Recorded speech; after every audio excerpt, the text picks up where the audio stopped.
ఇటు సమయంలో మన మధ్యన ఎక్స్ ఎమ్మెల్సీ గారైన సహోదరులు రాజేశ్వరరావు గారు ఒక 2 నిమిషాలు ట్రిబ్యూట్స్ తెలియపరచవలసిందిగా వారిని కోరుతూ ఉన్నాను. సోదరుడు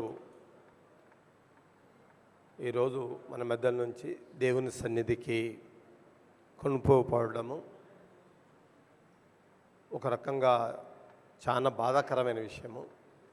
ఈ లోక సంబంధమైన క్రైస్తవుల పైన ఈ రీతిగా దాడి జరిగి ఎవరికన్నా కానీ ఏ కుటుంబంలో అయినా కానీ ఏ చిన్న ఇష్యూ జరిగితే బాధాకరమే. అది ఎలా జరిగింది ఏమన్నది మనకు తెలియనిది కాదు, కానీ మన సోదరుడు మన మధ్య లేకపోవడం చాలా బాధాకరం. దేవుడు అతనికి అనుమతించడం జరిగింది.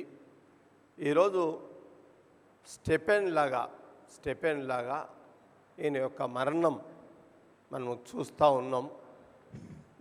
వీరు కూడా పరలోకంలో ఒక ప్రత్యేక జనముగా ఉంటారు. ఎవరైతే అతిసాక్షి అయిన వారికి దేవుని దగ్గర ప్రత్యేకత స్థానం.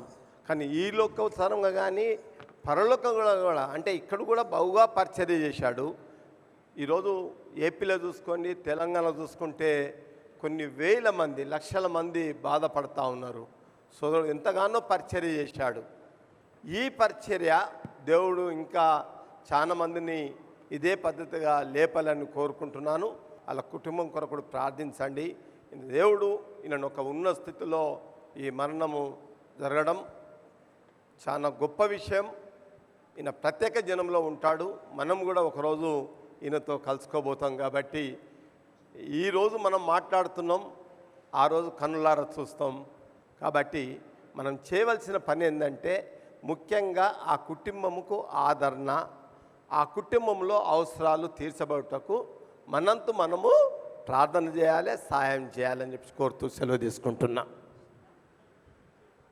థ్యాంక్ యూ అయ్య గారు. చాలా శ్రేష్టమైన మాటలను అందించిన రాజేశ్వరరావు గారిని వారి పరిచయం దేవుడు దీవించునుగాక.